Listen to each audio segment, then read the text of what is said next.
Et bonjour, Moutassem Amour avec vous, bienvenue à ce nouvel épisode du podcast Pratiquer la méditation. Et dans cet épisode, on va essayer de répondre à la question comment faire pour lâcher prise lorsque l'on est débordé.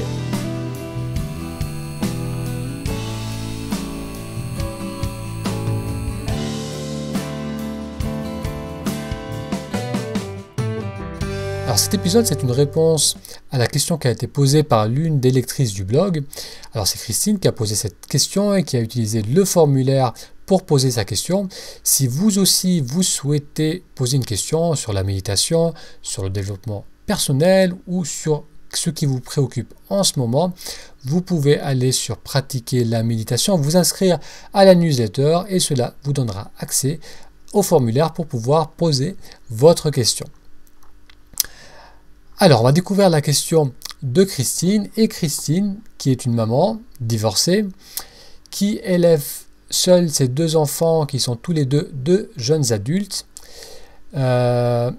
Christine est infirmière depuis plus de 20 ans maintenant. Elle ressent beaucoup de pression au niveau de son travail, comme à la maison. Elle fait beaucoup de route, elle passe 2 heures de route par jour pour aller au travail. Elle a l'impression d'avoir peu de temps pour profiter d'elle-même. Et elle ressent qu'elle a besoin de solitude pour pouvoir se ressourcer, mais pour l'instant, c'est impossible.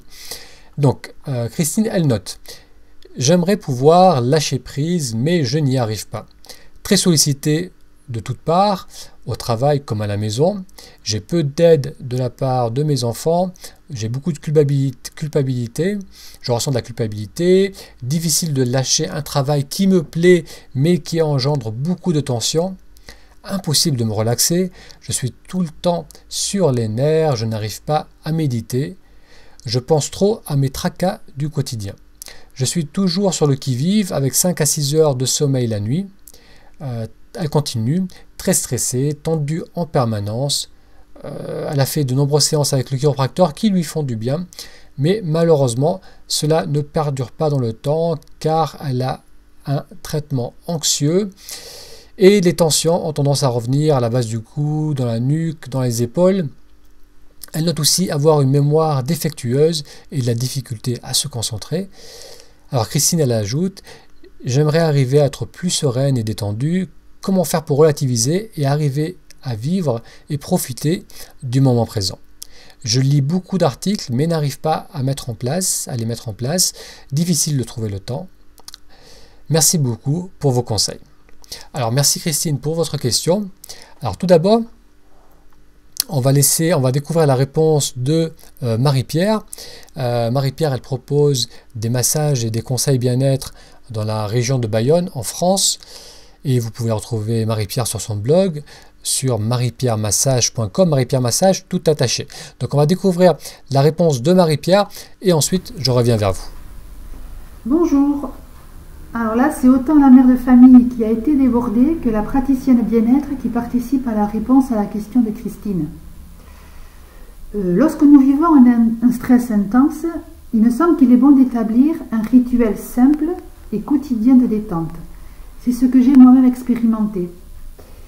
Tous les jours, j'écoutais une méditation courte, environ 10 minutes, pas plus, en respirant des huiles essentielles. Sur un coton-tige plié en deux, je posais une goutte d'huile essentielle de marjolaine à coquille, c'est une huile qui détend, et je respirais profondément en écoutant la méditation. Et ça tous les jours, là où je me trouvais, soit dans ma voiture avant de démarrer, ou alors le matin avant de me lever. Et si lors de cette méditation des pensées m'assaillaient ou je n'arrivais pas à faire le vide dans ma tête, eh bien tant pis. Pas grave, je continuais, je persévérais. Ensuite, il me semble qu'il est bon aussi de se faire aider pour se libérer de toutes les croyances négatives qui pèsent sur nos vies, comme la culpabilité. De nos jours, il existe plein de thérapies, comme la sophro, le MDR, la psychothérapie. On peut facilement trouver celle qui nous convient. Et ensuite suivre ça et tous les mois, tous les 2 mois. Et puis, les massages. Tous les mois, pareil, ou bien tous les mois et demi, même juste le massage du dos, 30 minutes, il est bon de s'accorder ça. Le toucher rééquilibre le corps et l'esprit, il détend, il agit sur les conséquences physiques et psychiques du stress. Et le massage bien-être va vous apporter le soutien affectif dont vous avez besoin. Et c'est un excellent complément au travail que vous effectuez déjà avec votre chiropracteur. Je crois que c'est la régularité et la persévérance au quotidien, faite avec beaucoup de bienveillance, beaucoup de douceur envers soi-même, qui nous permet de nous libérer, de nous détendre et puis de vivre intensément la vie qui nous convient. Je pense comme Marie-Pierre qu'il n'y a pas de secret et que c'est seulement en mettant en place des rituels de bien-être dans notre quotidien qu'on va pouvoir se ressourcer et lâcher prise. Alors ce que j'aimerais ajouter pour Christine et pour toutes les personnes qui ont du mal à lâcher prise parce qu'elles ont un quotidien surchargé, parce qu'elles se sentent dépassées, c'est que ce quotidien, c'est que notre quotidien qui nous fait souffrir, qui nous stresse, c'est rarement le problème, mais c'est plutôt notre façon de l'appréhender qui génère ce stress. Donc dans votre cas, Christine, il est évident que vous avez des journées bien remplies, certainement vous ne dormez pas assez, le corps n'a pas le temps de récupérer, vous avez bien sûr de nombreuses responsabilités, mais malgré tout cela, ce n'est pas vraiment ça la source de vos tensions, la source de votre stress. Ce qui crée le stress et les problèmes qui l'accompagnent, ce n'est pas ce qu'on vit, ce n'est pas les circonstances dans lesquelles on vit, mais c'est la tendance qu'on a à se projeter mentalement pour pouvoir prévoir, appréhender, contrôler tout ce qui se passe. Alors vous notez Marie-Christine aussi, je pense trop souvent à mes tracas quotidiens. Donc si, par exemple, lorsque vous êtes dans la voiture, vous pensez au travail, à la famille, si lorsque vous êtes avec un patient, vous pensez à vos collègues, à ce qu'il y a à faire, à une discussion que vous avez eue, à un conflit peut-être que vous avez, si lorsque vous êtes avec vos collègues, vous pensez à vos supérieurs, à votre travail, à votre salaire, lorsque vous avez un moment de libre travail, vous pensez peut-être à ce qu'il y a à faire pour la maison, pour vos enfants. Ensuite, lorsque vous êtes à la maison, vous pensez au travail, aux finances, à des changements que vous aimeriez faire. Vous vous demandez peut-être est-ce que vous voulez continuer dans ce métier, est-ce que c'est bien pour votre famille, est-ce que vous devez changer d'activité, etc., etc. Donc toutes ces pensées, elles vont créer un tiraillement entre ce que vous vivez dans l'instant et la situation imaginée. Donc si vous êtes en famille en train de penser à votre travail, vos ressources vont être dispersées. Alors il faut savoir que lorsque l'on se projette mentalement dans une situation, on va y penser, il va aussi y avoir des émotions qui vont accompagner ces pensées. Ça peut être des émotions de colère, ça peut être de l'inquiétude, ça peut être de la frustration, de l'appréhension, de l'excitation. Et ces émotions ensuite vont affecter aussi le corps. Donc si par exemple vous pensez à une discussion que vous devez avoir avec une personne, ou peut-être même vous pensez au passé, vous pensez à une discussion ou à une altercation que vous avez eue avec une autre personne. S'il y a une tension avec cette personne, un désaccord, un conflit, vous allez ressentir des émotions qui vont accompagner cette situation, par exemple de la frustration et de la colère. Votre corps va alors sécréter du cortisol, de l'adrénaline, les muscles vont se crisper et vous allez adopter une attitude, une posture corporelle de conflit ou de défense. Donc c'est votre physiologie qui va se modifier comme si vous étiez vraiment face à cette personne, même si vous êtes dans votre lit en train d'y penser. Et d'ailleurs, une parenthèse, la plupart du temps, les tensions que l'on ressent au niveau du cou, au niveau de la nuque, au niveau des trapèzes, au niveau des épaules, c'est dû à cela. Parce que le corps, lorsqu'on pense à quelque chose, lorsqu'on se projette dans une situation qui est inconfortable, le corps va se crisper et il va se préparer à un conflit. Mais le problème, c'est que derrière, il ne va pas y avoir de résolution.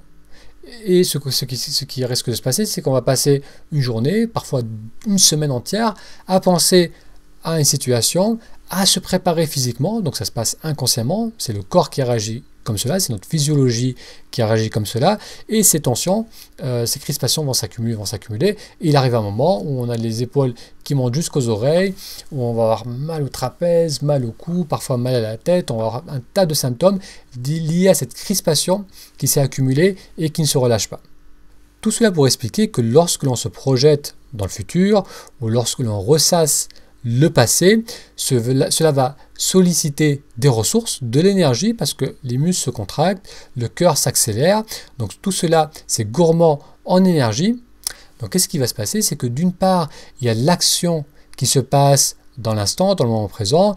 Donc vous êtes par exemple dans la voiture en train de conduire, et cette action elle nécessite un certain degré d'énergie, elle nécessite votre attention, et vous avez aussi en plus le mental qui se projette et qui va aussi solliciter une importante quantité d'énergie comme on l'a vu. Donc il n'est pas étonnant que vous vous sentiez épuisé, que vous avez l'impression de ne plus avoir du temps pour vous, que vous vous sentiez tout le temps sur les nerfs, que vous avez cette tension au niveau de la nuque.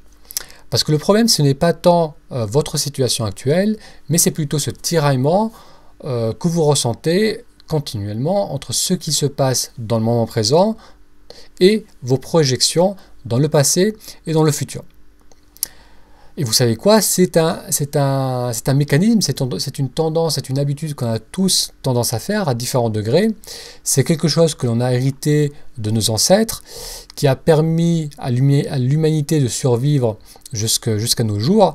Donc cette aptitude de passer notre attention d'un objet à l'autre, eh bien ça a permis aux premiers hommes, aux premières femmes de remarquer les moindres détails, de voir le moindre bruissement de feuilles qui pouvait indiquer la présence d'un prédateur. Donc ce mécanisme, ça a été nécessaire pour notre survie, mais aujourd'hui, continuer à faire cela, donc continuer à avoir notre attention qui passe du présent vers le futur, vers le passé, et faire ça sans cesse, c'est quelque chose qui est trop gourmand en énergie, parce que c'est souvent des sujets complexes auxquels on va réfléchir, et c'est surtout des choses qu'on ne va pas pouvoir résoudre lorsqu'on est assis dans le fond de notre lit. Donc le revers de ce qui nous rend humains, de notre intelligence, de cette incroyable capacité que l'être humain a de créer, d'imaginer, eh bien le revers, c'est d'utiliser cette intelligence pour chercher à contrôler ce qu'on ne peut pas contrôler, le futur et le passé. Donc c'est un mécanisme qui est aujourd'hui devenu contre-productif, on s'épuise à vouloir contrôler et prévoir, et surtout on vit les choses à moitié, car on est rarement pleinement présent. On stresse par recherche de sécurité pour soi et pour ses proches, mais on finit par obtenir les résultats inverses, parce qu'on se coupe des autres et on se rend malade. Donc les circonstances de notre vie, ce n'est pas le problème, et la solution, c'est pas de changer les circonstances actuelles, car dans votre cas, par exemple, si vous changez de travail, si vous changez de région, donc n'importe quel choix que vous choisissez de faire, il y aura certainement des avantages, mais aussi des inconvénients, comme pour toute situation. Donc ce n'est pas l'extérieur qui détermine notre capacité à être bien, mais plutôt notre capacité à nous reconnecter à ce qu'on ressent et à s'ouvrir à nos ressentis. Alors se reconnecter à soi, c'est se reconnecter à son corps, et ça on peut le faire à travers la respiration, comme vous le notez, en allant voir un chiropraticien, le massage aide aussi à ressentir son corps, les étirements, la méditation, tout ça permet de se reconnecter. Donc ressentir son corps, ça fait du bien, parce qu'on va l'habiter pleinement, il va mieux se ressourcer, on va avoir plus d'énergie, on se sent bien parce que ça fait du bien. Ensuite, il faut aussi s'ouvrir à ce que l'on ressent. Il s'agit de passer de la recherche de contrôle à l'acceptation de ce que l'on ressent. Donc il se peut que par moment vous vous sentiez fatigué, déprimé, triste, peut-être en colère. C'est ok. Ressentez pleinement ces ressentis plutôt que de chercher à les comprendre, à les modifier ou à les fuir. Parce que vouloir fuir ce qu'on ressent à travers la pensée, eh bien ça nous éloigne de ce qu'on est en train de vivre et ça nous empêche de vivre pleinement cette expérience. Alors lorsque l'on prend l'habitude de se reconnecter à soi, de ressentir ce qui est là, et ça peut commencer par des petits rituels qui prennent 5 minutes de relaxation. Si vous écoutez de la musique douce ou une méditation guidée, c'est peu de temps dans sa journée, même lorsqu'on a des journées bien occupées. Donc lorsqu'on prend le temps de se reconnecter à notre corps, à nos ressentis, et qu'on fait cela au quotidien, on va naturellement se sentir mieux, et cela va être indépendant de ce qui se passe autour de soi.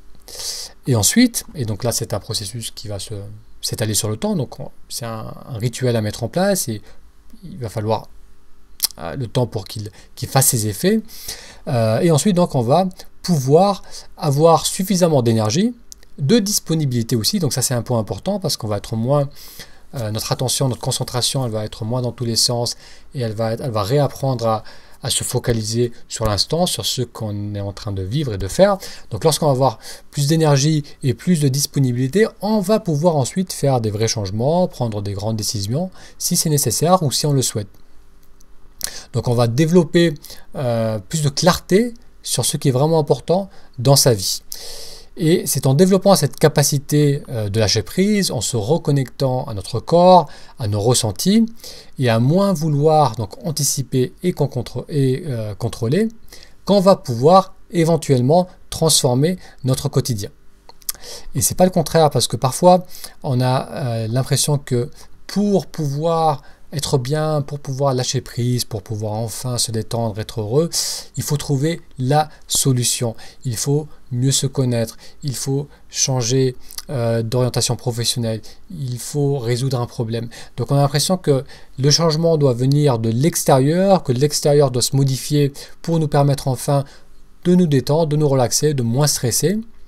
Alors que c'est le contraire, c'est vraiment lorsqu'on commence à prendre des petits moments dans sa journée où on se détend, on se relaxe.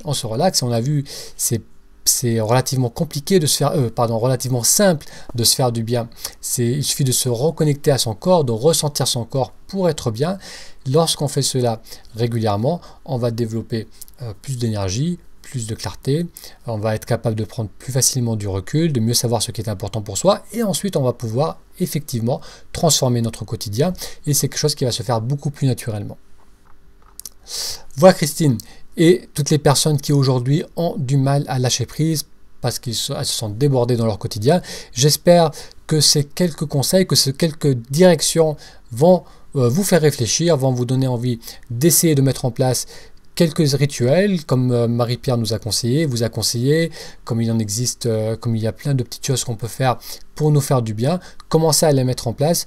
Faire confiance dans notre aptitude à être bien et ne pas chercher toujours à tout contrôler et à tout prévoir, car comme on l'a vu, c'est la plus grande source de stress.